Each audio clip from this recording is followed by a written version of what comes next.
തീർച്ചയായിട്ടും ഈ വയനാട് ഉരുൾപൊട്ടലിനെ തുടർന്നുണ്ടായ നാശനഷ്ടത്തിൻ്റെ ഒരു സമ്പൂർണ്ണ റിപ്പോർട്ട് സംസ്ഥാനം കേന്ദ്രത്തിന് എത്രയും പെട്ടെന്ന് സമർപ്പിക്കണം.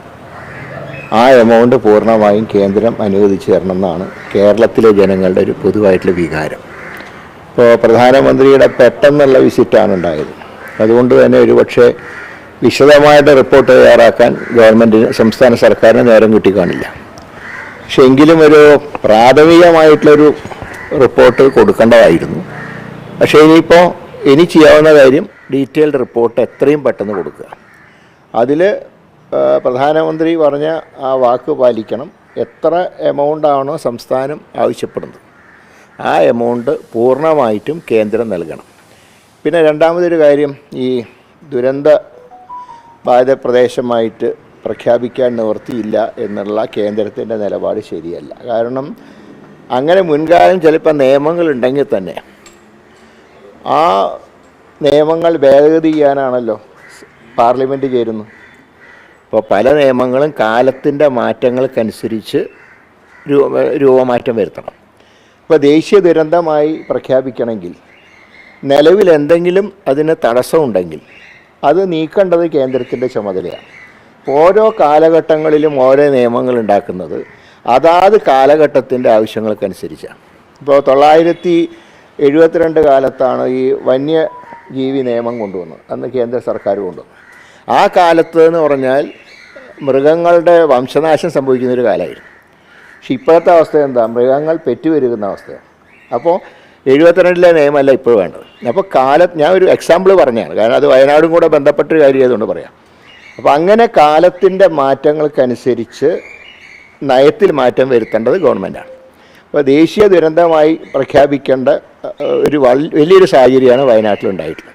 അപ്പോൾ ദേശീയ ദുരന്തമായി പ്രഖ്യാപിച്ചാൽ ഇപ്പോൾ MP-മാർക്കൊക്കെ അവരുടെ ഫണ്ട് ഇപ്പോഴത്തെ നിയമം അനുസരിച്ച് ഒരു ലോക്സഭാ അംഗത്തിന് സ്വന്തം കോൺസ്റ്റിറ്റ്യുവൻസിയിൽ മാത്രമേ എമൗണ്ട് ചിലവഴിക്കാൻ കഴിയൂ.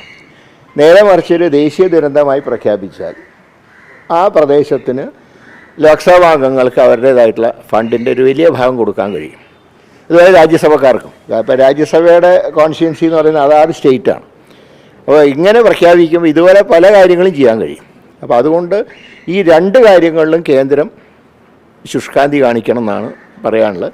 ഏതായാലും പ്രധാനമന്ത്രിയുടെ സന്ദർശനത്തിനെ ഞങ്ങളെല്ലാവരും സ്വാഗതം ചെയ്തിട്ടുണ്ട്. അപ്പോൾ ഇത് രാഷ്ട്രീയം നോക്കേണ്ട സമയമല്ല, വയനാട്ടിലെ ജനങ്ങളെ രക്ഷിക്കാനുള്ള ഒരു യജ്ഞമാണ്. അതിൽ പ്രധാനമന്ത്രി വന്ന് നൽകിയ വാഗ്ദാനങ്ങൾ അത് പാലിക്കണം. അപ്പോൾ ഈ രണ്ട് കാര്യങ്ങൾ, ഒന്ന് സംസ്ഥാന സർക്കാർ ഡീറ്റെയിൽഡ് റിപ്പോർട്ട് ഉടൻ സമർപ്പിക്കണം, രണ്ട് ആ എമൗണ്ട് കേന്ദ്രം അനുവദിക്കണം, രണ്ട് ദേശീയ ദുരന്തമായി പ്രഖ്യാപിക്കാനുള്ള നിയമ നടപടികൾ കേന്ദ്രം സ്വീകരിക്കണം. വിലങ്ങാടുള്ള സംഭവം എന്ന് പറഞ്ഞാൽ വിലങ്ങാട് ആളുകളുടെ മരണം കുറവാണ്, ഒരാൾ മാത്രമേ ശരിക്കും പറഞ്ഞാൽ മരണപ്പെട്ടുള്ളൂ. പക്ഷേ അവിടെ എല്ലാം നഷ്ടപ്പെട്ടു. ഒരു 112 വീടുകൾ പൂർണ്ണമായിട്ട് വാസയോഗ്യമല്ലാണ്ടായി. ബാക്കി 15ഓളം വീടുകൾ പൂർണ്ണമായിട്ടും തകർന്നു. അതിനേക്കാൾ ഉണ്ടായത് കൃഷിഭൂമി ഉൾപ്പെടെ പൂർണ്ണമായിട്ടില്ലാതായി. അപ്പോൾ വെലങ്ങാടിന് പ്രത്യേക പാക്കേജ് സംസ്ഥാന സർക്കാർ തയ്യാറാക്കണം. എനിക്ക് തോന്നുന്നത് അതിനും കേന്ദ്ര ഫണ്ട് ലഭ്യമാക്കാനുള്ള അവസരം ഷാഫി പറമ്പിൽ അത് ലോക്സഭയിൽ ഉന്നയിച്ചിട്ടുണ്ട്. അതുകൊണ്ട് വിലങ്ങാടും ജീവൻ നഷ്ടപ്പെട്ടിട്ടില്ലെങ്കിലും മനുഷ്യൻ്റെ എല്ലാ ആശ്രയങ്ങളും ഇല്ലാതായി. അവരുടെ കൃഷി, അവരുടെ വളർത്തുമൃഗങ്ങൾ എല്ലാം ഒറ്റയടിക്ക് അവർക്ക് നഷ്ടപ്പെട്ടു. അപ്പോൾ വയനാട് സംഭവം ഉള്ളതുകൊണ്ടാണ്, വയനാട് മനുഷ്യജീവൻ നഷ്ടപ്പെട്ടതുകൊണ്ടാണ് എല്ലാവരും ശ്രദ്ധ അങ്ങോട്ട് പോയത്. ഇവിടെ മനുഷ്യജീവനേക്കാൾ മനുഷ്യൻ ജീവിക്കുന്ന സാഹചര്യങ്ങളില്ലാണ്ടായി. അപ്പോൾ അതിനെ ഒരു പ്രത്യേക പാക്കേജ്, വെലങ്ങാട് പ്രത്യേക പാക്കേജ് സംസ്ഥാന സർക്കാർ ഉണ്ടാക്കും.